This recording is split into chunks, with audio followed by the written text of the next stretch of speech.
Assalamualaikum warahmatullahi wabarakatuh. Sahabat beriman, cerita Islami kali ini akan menceritakan sebuah kisah imam orang-orang yang bersabar. Dari Anas bin Malik radhiyallahu anhu bahwa Rasulullah sallallahu alaihi wasallam pernah bersabda, sesungguhnya Nabi Ayub hidup bersabar dalam cobaan penyakit selama 18 tahun. Sehingga seluruh kerabat baik yang dekat maupun yang jauh menghindar darinya, kecuali 2 orang laki-laki yang masih termasuk teman dekat. Setiap pagi dan sore kedua kawannya itu mengunjungi Nabi Ayub. Suatu hari salah seorang di antaranya berkata, "Demi Allah, tahukah kamu bahwasanya selama ini Ayub berbuat dosa yang tidak pernah dilakukan seorang pun?" Kawannya bertanya, "Dosa apa yang telah dilakukannya?" Dia menjawab, "Bukankah sudah 18 tahun dia tidak disayang Allah sehingga dia tidak berkenan menyembuhkan penyakitnya juga?" Pada sore hari keduanya berangkat menuju Nabi Ayub. Salah seorang di antaranya nampak tidak sabar dan untuk segera memberitahukan kepada Nabi Ayub. Lantas Ayub menjawab, "Saya tidak mengerti apa maksud yang diucapkannya. Selain bahwasanya Allah mengetahui bahwa suatu ketika aku akan melewati 2 orang laki-laki yang sedang berselisih.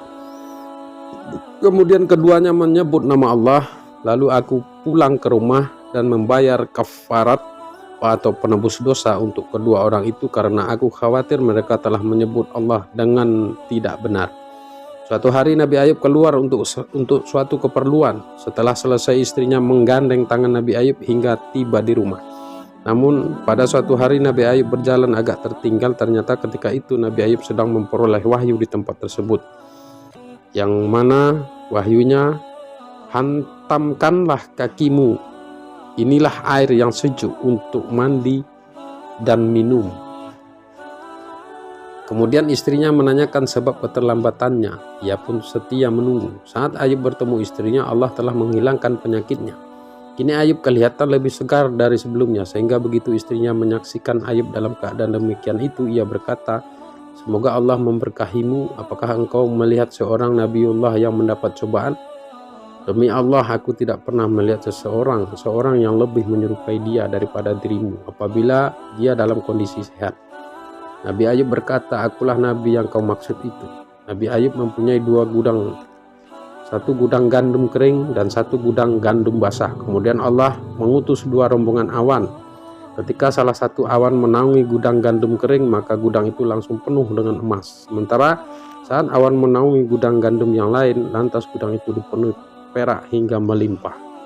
Sahabat beriman, pelajaran yang dapat dipetik dalam kisah ini ialah para nabi adalah orang yang paling berat memperoleh cobaan.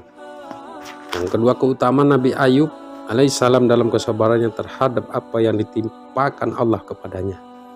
Yang ketiga, besar kecilnya cobaan tergantung dengan kuat dan tidaknya akidah seseorang. Buah kesabaran adalah bahagia di dunia dan akhirat. Nabi Ayub adalah sosok yang mengagungkan Allah Subhanahu wa Ta'ala. Sahabat beriman, semoga kisah ini dapat memberikan pelajaran untuk kehidupan kita sehari-hari dan semoga kita selalu dalam lindungan Allah Subhanahu wa Ta'ala. Amin ya rabbal alamin. Assalamualaikum warahmatullahi wabarakatuh.